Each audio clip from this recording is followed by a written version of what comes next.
New York সিটির mayor নির্বাচনে Zohran মামদানির অভূতপূর্ব বিজয়ে একদিকে যখন যুক্তরাষ্ট্র জুড়ে উদযাপনের ঢেউ উঠেছে, অন্যদিকে তখন যেন ভূকম্পন দেখা দিয়েছে ইসরায়েলি রাজনীতিতে।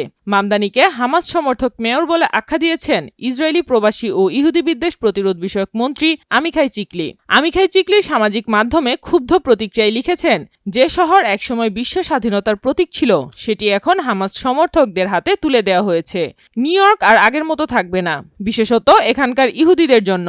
আমি বলছি, ইহুদিরা ইসরায়েলে ফিরে যাও। 34 বছর বয়সী মামদানি দীর্ঘদিন ধরেই ফিলিস্তিনের পক্ষে সরব।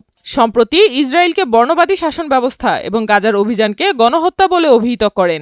তার এই বক্তব্যে ক্ষেপে উঠেছে ইসরায়েলি নেতারা। মামদানিকে হামাসের সমর্থক, ইসরায়েলের শত্রু এবং একজন স্পষ্ট ইহুদি বিদ্বেষ বলে আখ্যায়িত করেছেন ইসরায়েলের আরেক কট্টরপন্থী মন্ত্রী ইতামার বেন গভির।